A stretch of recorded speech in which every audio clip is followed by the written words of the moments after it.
What is up, everyone, and welcome on back into the latest installment of the Fast Five, presented as always by our friends over at Superbook Sports. I'm Manilo Piro. You might know me on social media at Media by AP out here in lovely sunny Colorado. My good friend, Mr. Unit, back there in Las Vegas, Nevada. We're here to talk about all the news and notes involving the sports betting world and the sports world in general. Get ready for another action-packed weekend as it is springtime, which means we got basketball and hockey playoffs in the air, Major League Baseball in full effect, and we've also got an NFL draft that's coming up next week. So plenty to talk about on this week's episode. And away we go. Before we get started, make sure to get those bets in with Superbook Sports, available in a handful of states across the country. It's my favorite sports book. I know it'll be yours too. And let's dive into it, my friend. First and foremost, how you doing? How is sunny Las Vegas? I'm sure it's a lot nicer out there than it is here in Colorado. Yeah, absolutely. It's a great time of the year. I think this might be one of the most underrated times of the year when it comes to especially sports. NBA playoffs, NHL playoffs, the games are fun to follow, bet, and watch. But you also got MLB. This is as fun of a start to an MLB season as I can remember. Yep. And you parlay that with the perfect weather, and it's starting to get nicer out. This is one of my favorite times of the year, if not my favorite time of the year. Yeah, it's a great time to be a baseball fan unless the teams that you root for are the Oakland Athletics in the American League or the Colorado Rockies, where I'm from here in Colorado. Both of those teams, the Athletics have obviously been down in the dumps for quite some time, as have the Rockies, but I think the Rockies have like 5 wins as we're recording this episode right now. And it was funny because out here in Colorado, like everyone loves Coors Field. It's a great place to catch a game. And we didn't even really make it to tax day before everybody kind of lost interest with everything that's going on. So it is what it is. I'm loving the new rules. I know we're going to talk about some Major League Baseball home run celebrations and some run celebrations. I'm excited about that. It really does feel like there's been an injection of energy, really kind of going back to the World Baseball Classic. I think that's what kind of started it all. And then leading into the regular season with the new rules, it does feel like a revamped product on the diamond. Yeah, definitely. You mentioned the home run celebrations. I don't remember seeing that in years past. The games are shorter. The games are more exciting. They seem higher scoring. It just seems like a lot's happened. It's only, getting to the end of April. It seems like a lot's already happened in the MLB season. And it seems like these games are more important than they normally are at this time of the year. Yeah, no, I'm loving it. I'm excited for the summertime. It'll keep me interested to kind of bridge the gap to football. But let's start with the playoffs, kind of the meat and potatoes here right now of both the NBA and the NHL respective seasons. Let's start with hockey here. And obviously, we've got a handful of series that are going to be played tonight. Some interesting, series leads early on here. I'm curious, what's been your overall impression of the hockey playoffs? A lot of people like to think that the hockey playoff is the best playoff system of all the professional sports. I've been loving it myself. Yeah, nothing beats the NHL playoffs, especially when some of these games, I know I've enjoyed staying up watching all the games, especially when they go to overtime. I know the other night that Wild Stars game went to OT and at double OT, and the Kings and Oilers went to OT. I loved staying up watching those games. It's just a different kind of feel when, it's sudden death like that in the NHL playoffs, and you see the effort that these guys are giving despite being pretty much – their legs are dead, and it comes down to sometimes just a lucky bounce. Mm-hmm. Nothing beats the NHL playoffs. Yeah, no, it's fantastic. I mean, the energy is unmatched. I went to a playoff game last year for the Avalanche and their playoff run. I mean, and I've been to a lot of hockey games in my life, but there's just nothing like the intensity that is the postseason of the NHL. And we've got a couple of interesting series here. We're recording on a Thursday. Carolina's got a pretty convincing lead over the New York Islanders right now, 2-0, but also just some intriguing series like the Rangers and the Devils, like two arch rivals that play like across the street from each other. Not too often you see them matched up in the playoffs with each other. Obviously, Boston dropped the game in this series against the Florida Panthers, which I don't think many people saw coming. You got Winnipeg doing some things. And, there's some interesting games. Obviously, Colorado dropped their opening game to the Seattle Kraken, and I know a lot of people out here were caught in a frenzy with that. But parity, I feel like, is the name of the game of the NHL playoffs. Sometimes a hot goaltender can take you to where you want to go. There's a lot of variance, I would say, in the NHL playoffs, maybe compared to the NBA playoffs. I've been loving it. Yeah, it's been real fun. As you mentioned, it comes down to having a hot goaltender sometimes. Mm-hmm. It's kind of how it is in the MLB playoffs when it comes down to your pitching and your goal. Yeah, no, it's important. Let me say this just for the Colorado fan out there. Like, I know you got a lot of Colorado influencers out here, the Super Bowl Colorado Twitter page and whatnot. Relax, RELAX. Let's take a page out of the Aaron Rodgers playbook. They lose game 1 to Seattle, which was obviously unfortunate. We'll see what they can do. Obviously, here recently in game 2 and then leading into the weekend against Seattle.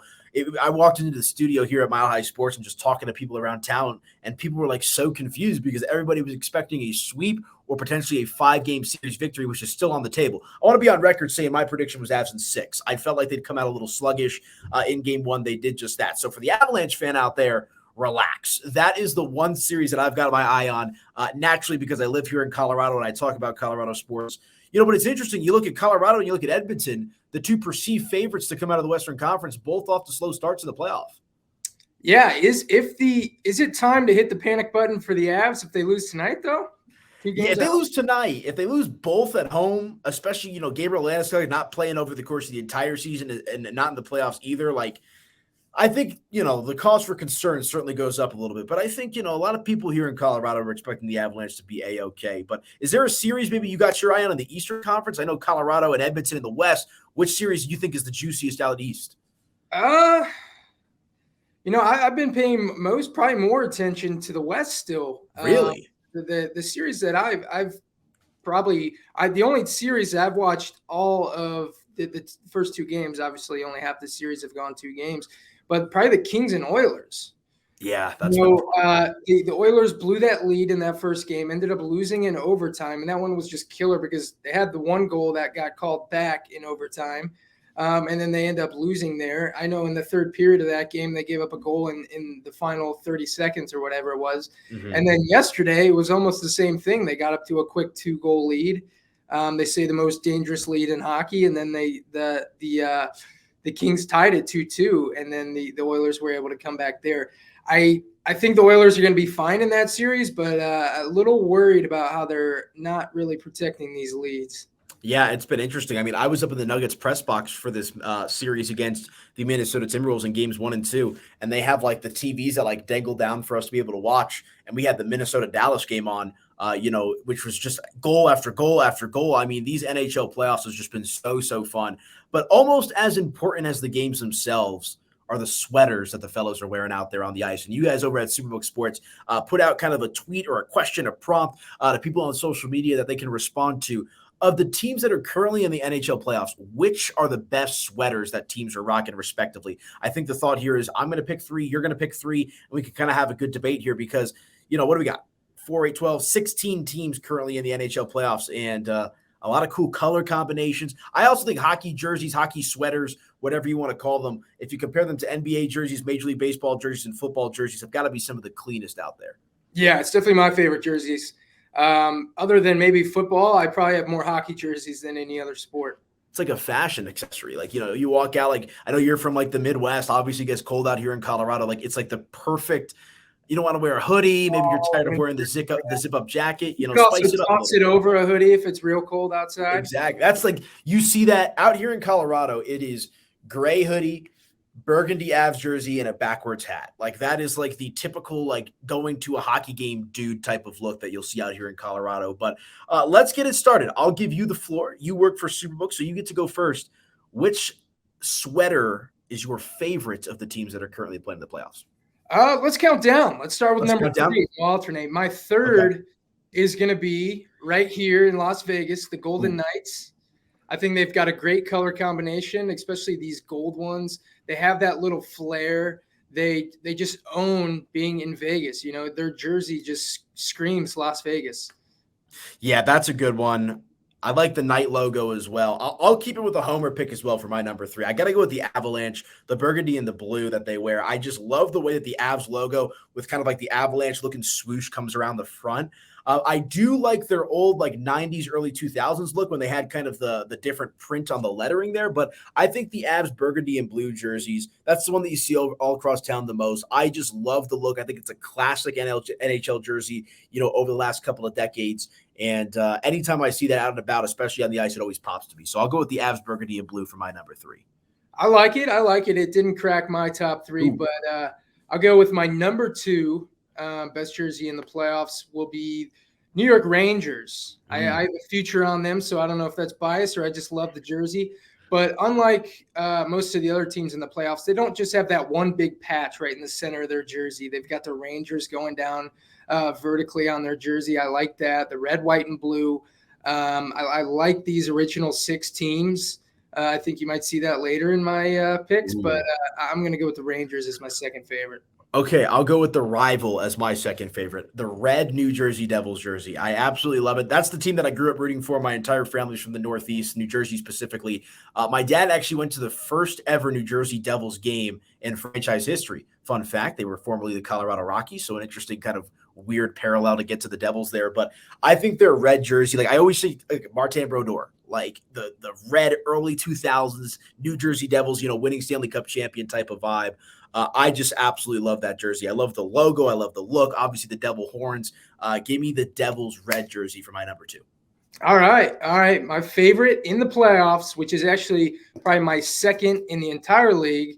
First, they didn't quite get the invite to the playoffs. The Blackhawks would be my first, but I'm going with the Toronto Maple Leafs. Ooh. My number 1 pick right there. I just love the nice, solid blue, simple, original jersey, and I love that Leaf logo right in the center. Yeah, it's clean. It's hard to debate that one. It's certainly one of the best jerseys in all of sports, I would say. It's an anticlimactic pick, but drum roll. My number 1 pick is one that you use for your number 2 pick. Give me the New York Rangers sweaters. I just absolutely love them. I love like the diagonal kind of lettering across the front. It's kind of sacrilegious saying that. Like I said, I grew up a New Jersey Devil fan. My dad's still a big time Devil fan as well. And obviously, I'm always paying attention and whatnot, but there's just something about it. Doesn't even matter. Give me the red, give me the blue, whichever way you slice it. To me, the Rangers sweater is one of the cleanest jerseys in all of sports, specifically in the NHL. Anytime I see it, I always think it's my favorite. So with a second place vote and a first place vote, does that just give it the crown for the best jersey in the playoffs, I guess? It might have to. I think it's classic. You don't have just 2 colors. Like the red works as a great accent. I think between you and I think we're both thinking the Rangers might have the best jersey in the NHL. All right. We'll give them the crown then. All right. I like it. So speaking of fun festivities here, obviously the NHL playoffs are fun. Get those bets in with Superbook Sports. Let's move along to Major League Baseball. Not so much a betting topic, but we were talking about it to get us started here on the show. It just feels like there's a lot more energy. There's just been an injection of life into the game. And I think one reason as to why that is guys are just having more fun. And one thing that we've seen across the league is a handful of different creative, home run celebrations or run celebrations that take place at the dugout. I know you came up with a list of about 10 different celebrations. I've got 3 or 4 that are my absolute favorite. But you put in the research on this one. Talk to me about some of these different Major League Baseball celebrations and what they are. Yeah, so I found 10 on the great Twitter machine. Some teams haven't found one yet. Maybe they will at some point in the season. But I got the Orioles. They actually have a few. They've got the Homer hose, or some people were calling it the dong bong. Yeah, that's what I'm calling it. Like beer bong in the dugout after home runs. And then for doubles, they've been doing the sprinkler. I like that celebration. The Mariners have the trident. The Pirates have a sword. The Angels have a samurai helmet. That was pretty sweet. This is my least favorite by far. The Brewers have the Packers cheese head.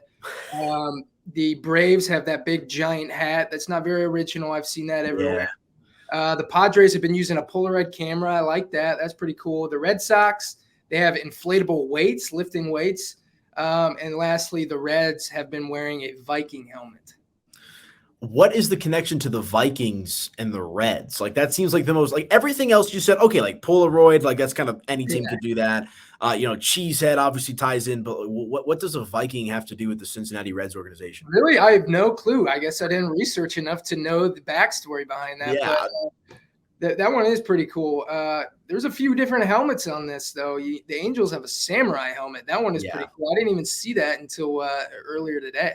And I think Ohtani actually brought that over with him following the World Baseball Classic, good. If I was doing my research correct. Yeah, I love that one. My personal favorite one is the one that you alluded to, the dong bong, and it is 420. I know it's a beer bong, but, it's a good word to use on this special occasion.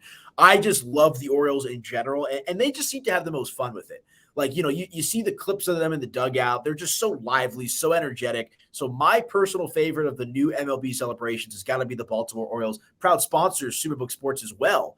They're having a good time out there at Camden Yards and wherever they are doing the dong bong, doing their celebrations. I think it's fantastic. Yeah, I love that. They've got to be baseball's most fun team. But for my favorite, it's probably that, but I can't say it because you already did. I'll probably go with the Pirate sword. It's a good one. I love that one too. They're also a super fun team, and it's got something to do with the actual team, similar to the Mariners having the trident. Just a pirate with a sword. Seeing them, stabbing each other with a fake sword. Yeah. I got Walk after the plank.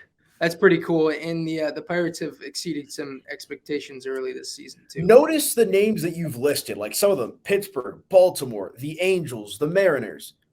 I would say like those are all top 10 teams in regards to just like youthful energy and excitement around the game of Major League Baseball. So I think as a trend as a whole, the teams that you're seeing that are kind of embracing the celebrations and kind of, I don't want to say the antics, but like just the overall having fun of the game happen to be some of the more intriguing teams in Major League Baseball right now.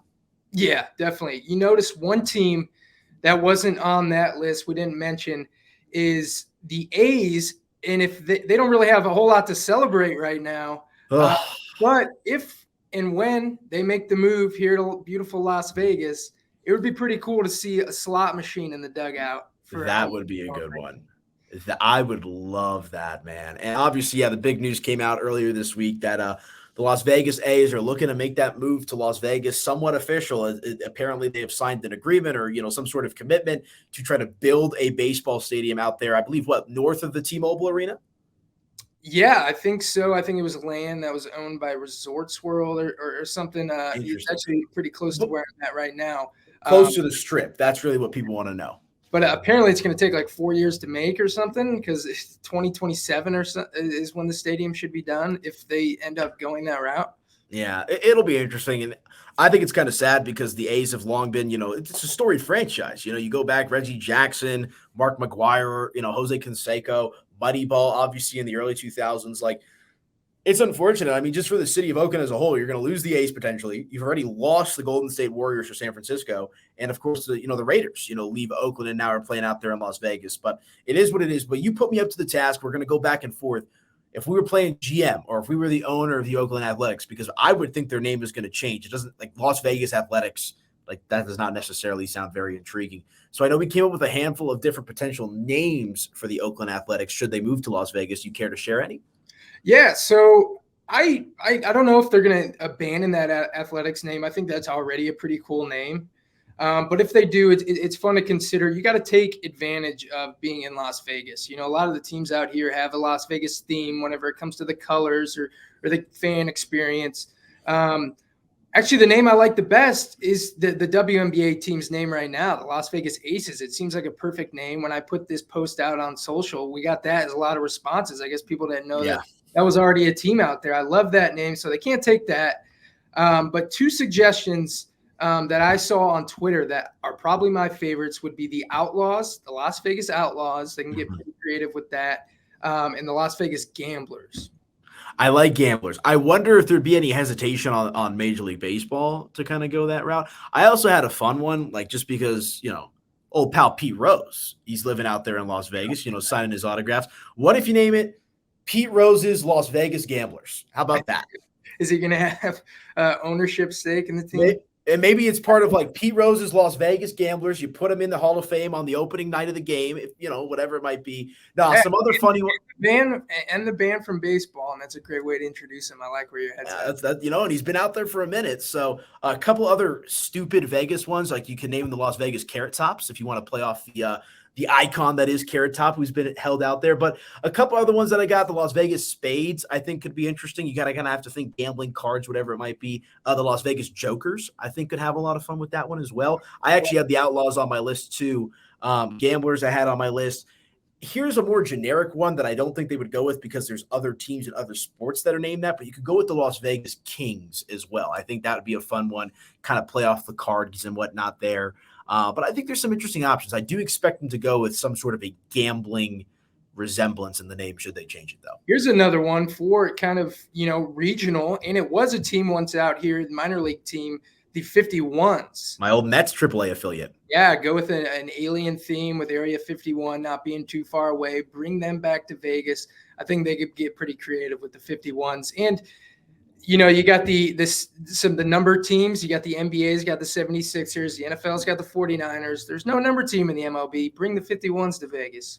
Yeah, I would be down with that, honestly. And it's funny because when they were the 51s, like that's when all the young Mets players were coming up, like Noah Syndergaard, Steven Matz, Pete Alonso, I actually think came up in the 51 system. So a little bit of lineage there, but I like it. I'm interested to see which direction they go. I would think that if they do end up leaving Oakland, as much as I do love the Athletics name, I think it's a little too storied. And I don't think you could keep like the green and the yellow. It just feels like very Bay Area. I feel like if you're going to make the move, you might as well. A little bit. They have moved around a little bit. I think they're in Kansas City and Philadelphia. That's a good point too. And I mean, yeah, Philadelphia Athletics, I believe when we were talking about it last week in regards to Jordan Walker, I believe the person who would set the record prior to him about most consecutive games to start a career with a hit played for the Philadelphia Athletics, if I'm remembering correctly. And I believe his name was Eddie Murphy. If I remember correctly, memory, I don't know. Memory might not serve you well. But yeah, we'll see what the Athletics end up doing. But it does sound like they'll be departing Oakland in favor of Las Vegas. And away we go. Good for you guys. I mean, you got another team in town, which I'm sure, had some fun at the sports. It'd be nice to be able to go to MLB games whenever I want, not have to travel. You got the Cali teams out here. You can go to San Diego. Yeah. But having one down the road is way better. Yeah, no, I'm excited to see how it shakes out. All right, let's get back on track with something that is in the present, shifting back over to the NBA hardwood here. The NBA playoffs are off to a fast and furious start. And what I'm loving about these NBA playoffs unit is traditionally, I feel like the first round is an absolute wash. Like for the most part, it's very chalky. Favorites beat the dogs, whatever it might be. But you've got some really intriguing matchups 1 through 8. Obviously, the 1 seeds are doing what they got to do. I know Milwaukee lost their first game without Giannis there, but you got a great 4-5 matchup in the Western Conference between Phoenix and the Clippers. That's a fun one. Just a lot of intriguing matchups. The Cavs and the Knicks out in the Eastern Conference. The Nuggets and Minnesota is a fun one. The Grizzlies and the Lakers. What's kind of been your overall interpretation of the NBA postseason so far, and have you made any money along the way? Yeah, it's been a lot of these series have been real fun to watch. Even the ones where a team's up 2-0, there's still been pretty exciting series. I think, despite Sacramento being up 2-0, winning both those games at home, I think that series has been really fun, really intense, and I expect it to continue. I still think Sacramento is going to take care of business in that series. Golden State, I think, showed their true colors in the regular season, and everyone's expecting the Warriors that we've seen in the past few years to kind of come back out. I think the Kings are the real deal.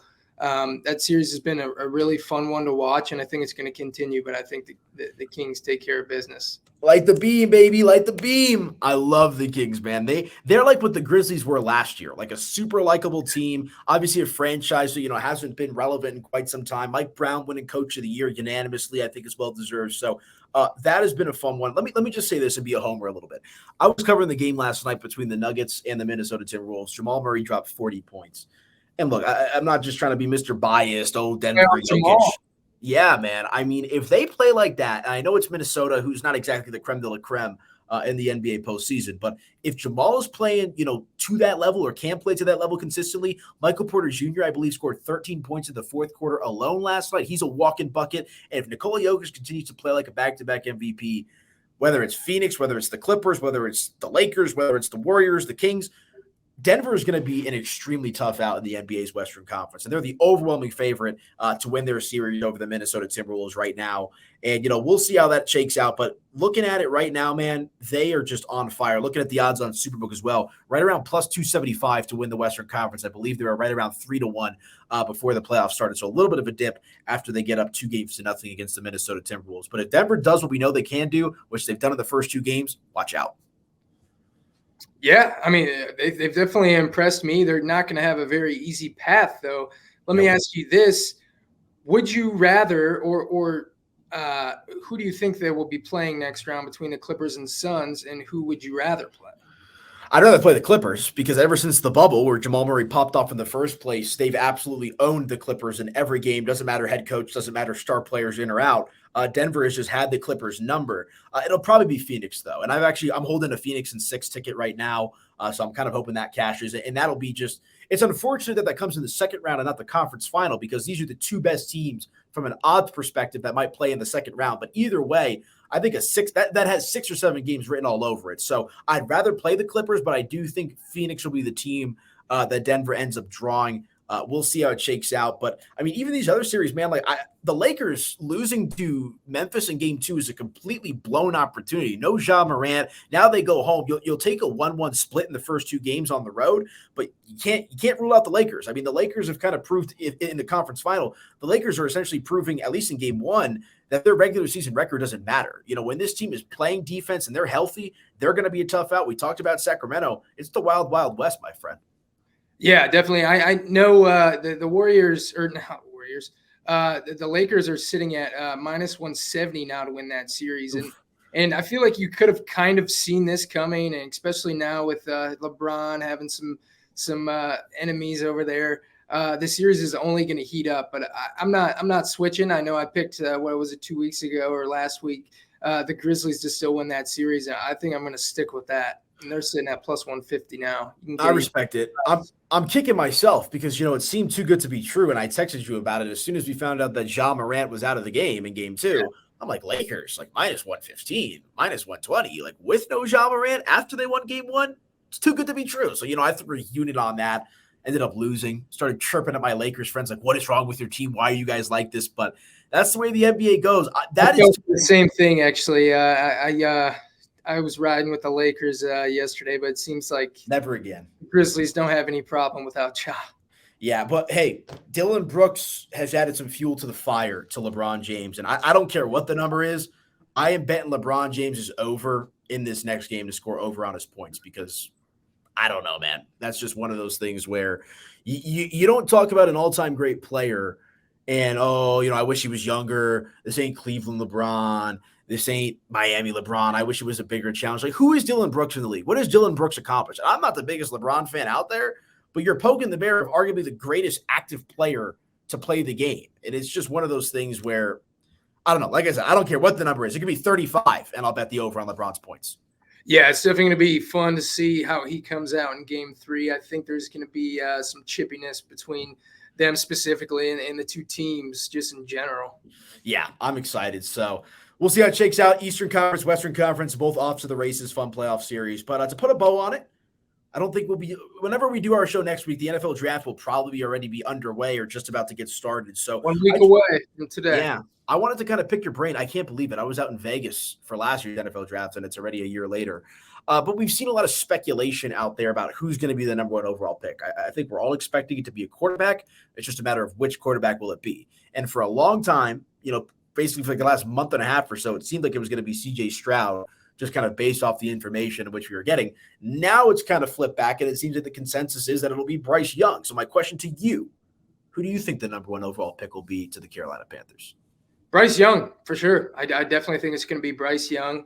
I know in the top 5, there's been all kinds of talks for the past few months. People have nothing better to talk about. So we've been talking about how many quarterbacks are going to be going in the top 5. I really don't think it's going to be as flooded with quarterbacks as people have been saying. I think probably Bryce Young going number 1 overall, and I think probably the Colts will take a quarterback, and that might be all we see in the top 5.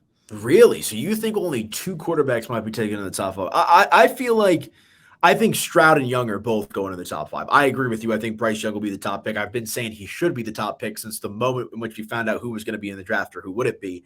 And I think C.J. Stroud will also be taken in the top 5. But not that I'm an NFL executive or anything close to it, but like Will Levis, Anthony Richardson, some of these other guys as well. A lot of talent, but a lot more high ceiling as opposed to a high floor right now. And I think with a guy like C.J. Stroud and Bryce Young, you kind of know what you're getting, whereas guys like Anthony Richardson, Will Levis, some of these other cats as well, it's a little bit more of a roll of the dice. And obviously, you don't want to be picking in the top 5 very frequently. I know some teams are consistently, but whichever way you slice it, I think it's Stroud and Young draw the line with the other quarterbacks, but I feel like one of these other teams is going to reach. So I'll say maybe 3 or 4 quarterbacks taken in the top 5. We just know how hungry these teams are. I think at least 3.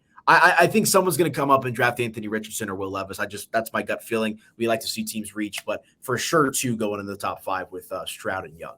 Okay. And then what about defensive players? I know, a lot of people talking about Will Anderson possibly 2nd overall. I actually think that's going to be Tyree Wilson from Texas Tech going 2nd overall. That's probably my hot take as far as the defensive players. What about you?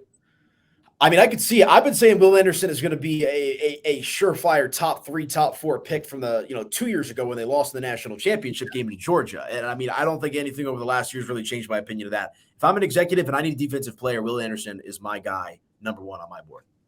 Yeah, and then you also got Jalen Carter. How far is he going to drop? Yeah, With some of those, the being involved in that car accident and everything, it's going to be interesting to see how far he drops and see if he could drop all the way to 9, my Chicago Bears. I know you've got your eye on him. Shoot, man. I mean, CJ Stroud might drop just based off this weird report that came out or speculation that he blew off the Manning camp. And I don't know, man.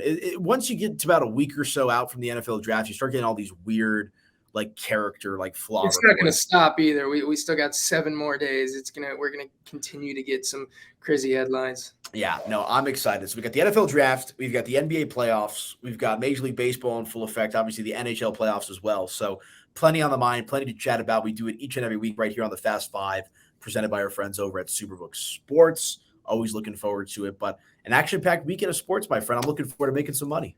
Yeah, it's going to be fun. Quick PSA. If you're out here in Vegas and Nevada and you want to bet on the NFL draft, you got to keep in mind that you can't do it within 24 hours of the NFL draft. There's going to be a cutoff in Nevada. A lot of people don't realize that. Hour before the draft, they try to get to the window and bet something.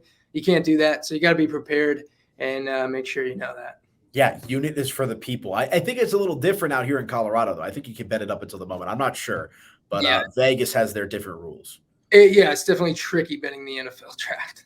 So good stuff. Hey, but if you're in Colorado, if you're in Las Vegas, go ahead and get your bets in with Superbook Sports. Also, if you're in Arizona, if you're in New Jersey, if you're in some other great states like Tennessee, among others, be sure to get those bets in. Maryland, I know you guys just went live in as well.